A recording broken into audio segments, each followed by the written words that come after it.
Assalamualaikum buat teman-teman semua. Hari ini saya bahas tentang mesin ini ya. Kebetulan ini ada mesin ada masalah. Ini punya kawan kita ya, punya teman kita. Masalahnya nih teman-teman lihat. Oh, pistonnya hampir bolong. Businya hancur. Bisa dibilang ya teman-teman, untuk mesin ini emang keadaannya nggak standar. Jadi kalau misalnya teman-teman ngadepin hal-hal kayak gini, mesin pistonnya remuk, businya sampai hancur gitu, teman-teman bisa lihat ya. Mungkin video ini berguna buat teman-teman semua. Kalau teman-teman ngadepin hal kayak gini ya, yang teman-teman perlu cek, perhatiin detail mesinnya dulu. Untuk mesin ini nggak standar ya, jadi mesin ini ada modifikasi. Modifikasinya di porting, rubah head, yang bawahnya semuanya full standar. Nah, kalau keadaan kayak gini banyak sebabnya, bisa keiritan, kompresi ketinggian, sama apinya ngaco. Juga karburator error, bisa bikin kayak gitu, bikin kayak begini nih, setting jadi berantakan begini. Oke, yang pertama kita lihat dari headnya dulu ya teman-teman nih. Nih lihat profil headnya, papasannya ini nggak banyak. Gejala kayak gini bisa karena ketinggian kompresi, cuman ini papasannya sedikit, nggak banyak. Ini kalau diukur cuma 08 murninya ya hilang 03, kan ada nut 05, murni papasnya 03. Ini teman-teman bisa lihat tuh, hancur businya. Lihat pinggirnya, pinggirnya squeeze-nya bisa dibilang bersih ya, nggak ada titik-titik begitu ya. Ada sini ini sedikit, cuman mungkin ini kayak karena bekas hancuran aja karena businya hancur. Cuman overall beda kan kasusnya dengan motor-motor yang standar dardar tuh, pada bintik-bintik semua di area squeeze-nya. Kalau itu gejalanya menitik, detonasi. Kalau ini lihat nih, businya yang hancur. Bisa dibilang ini sakti ya teman-teman. Nah, motor ini bisa ngancurin busi ini. Kenapa? Karena ini businya tipenya tipe dingin. Tuh lihat, B9 ECS. Standarnya ranking B7, berarti udah naik 2 tingkat. B7, B8, B9 masih bisa hancur businya. Saya nyeting di Medan ya, pakai busi kode B9, belum pernah sampai hancur begini. Ini motor harian bisa hancur kode busi B9. Jadi bisa dibilang ini lumayan sakti juga ini, bisa ngancurin busi kode B9. Kalau B7 mah wajar, B7 hancur mah wajar.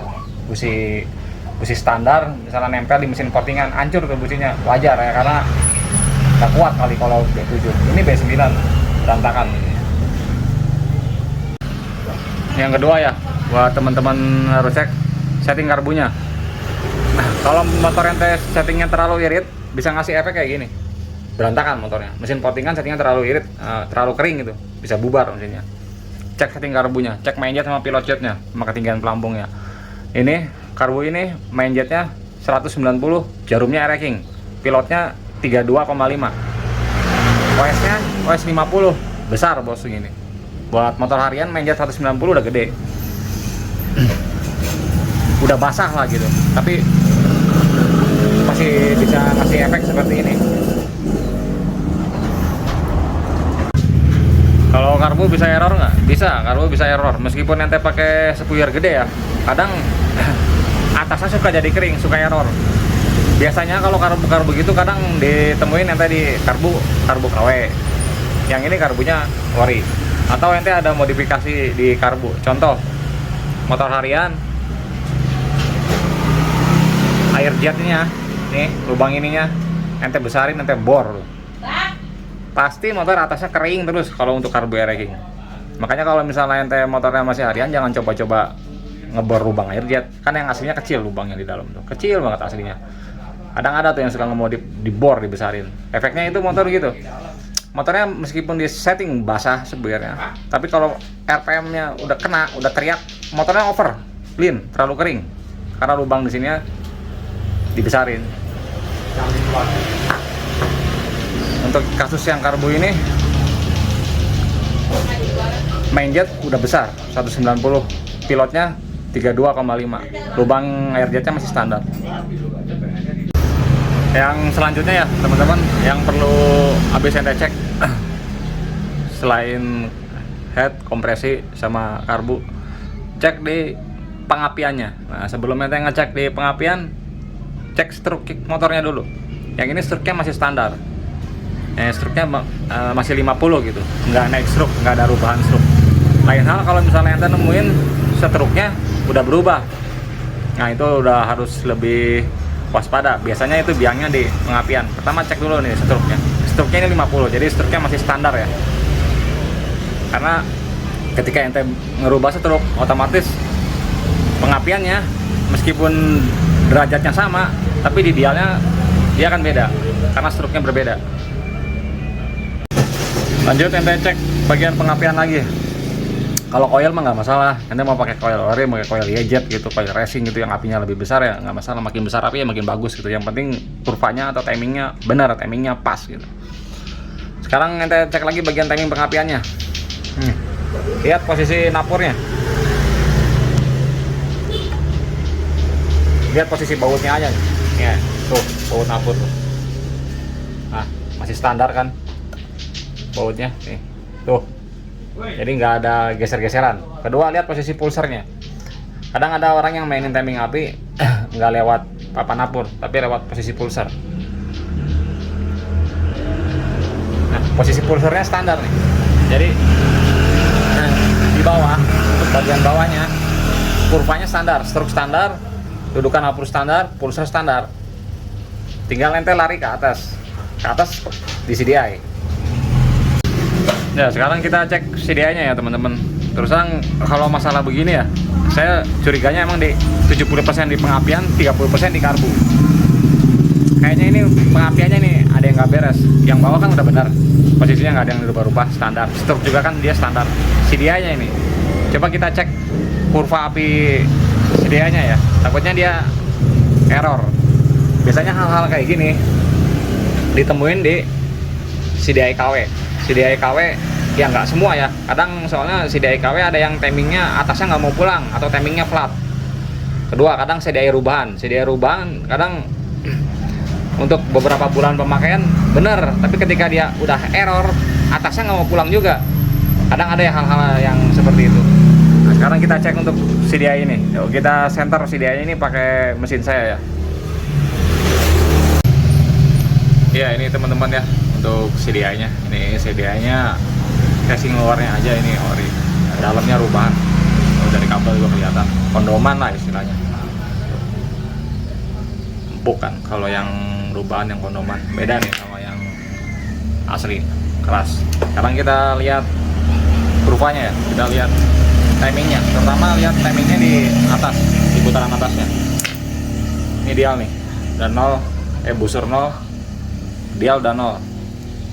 Tinggal nanti kita tembak pakai center ke timing light. Ini tanda nih, hitam ya. Ini tanda ini saya bikin limit di angka berapa tuh? 12 derajat. Ini buat di puncak ya, limitnya maksudnya.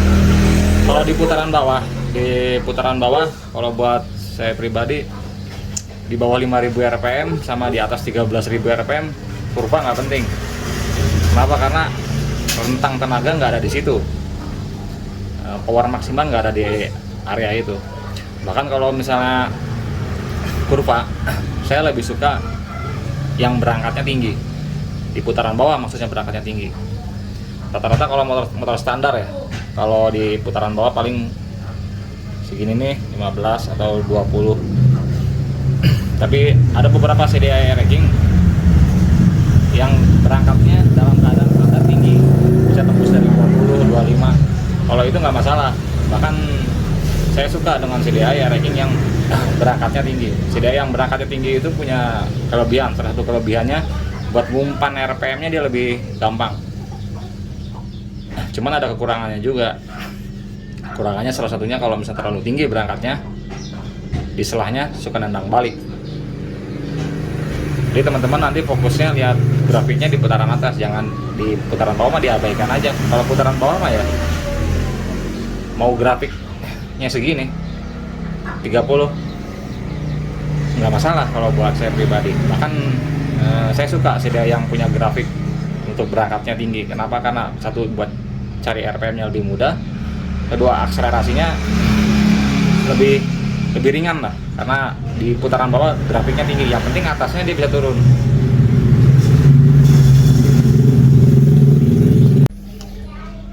Ya, untuk limit ini ya teman-teman, ini saya kasih batas limit 12 derajat. Ini jangan dipukul rata di semua motor ya. Saya kasih limit ini di 12 karena ini motor racking struknya pendek, struk 50. Mungkin kalau di motor lain di struk yang lebih tinggi 12 derajat di putaran tinggi riskan. Karena beda ya teman-teman. 50 derajat nih, contohnya gini. Kita bandingin racking dengan Ninja. Racking struknya 50 ya. 10 derajat racking dengan 10 derajat racking struknya 50 dengan 10 derajat Ninja dengan struk 54,4, di sininya jauh nih. Jadi stroke peranannya penting.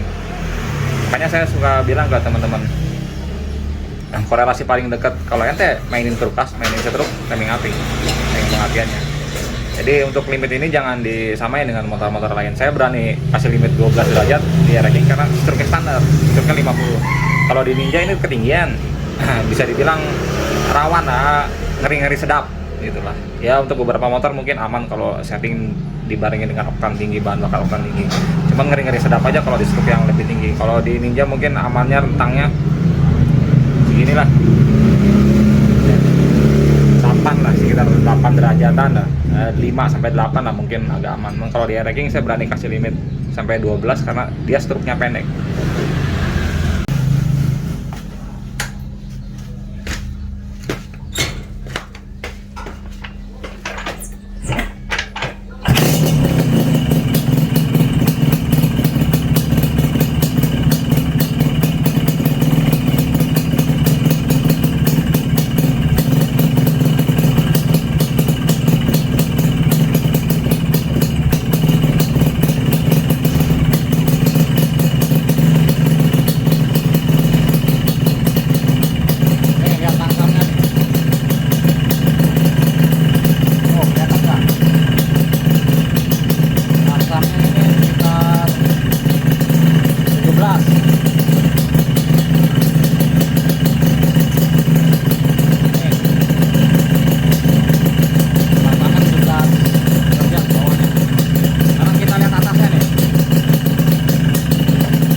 Sedianya stuck, kurvanya nggak berubah dari langsam, dari tengah, dari atas.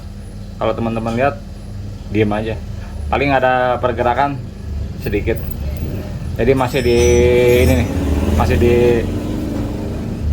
rank yang saya buat limitnya ini. Ya, dari teman-teman lihat ya untuk kurva grafik timingnya. Untuk idalnya langsam tadi sekitar 17. Kalau langsama seperti tadi saya bilang, langsama mau segini nih 30 juga saya oke-oke aja. Maksudnya putaran bawah oke-oke aja segini juga. Bahkan 35 juga mungkin saya suka. Kenapa? Kalau putaran bawah berangkatnya tinggi, sidai buat kail RPM-nya mudah, akselerasinya mudah. Cuman lemahnya gitu aja. Salah suka nendang balik.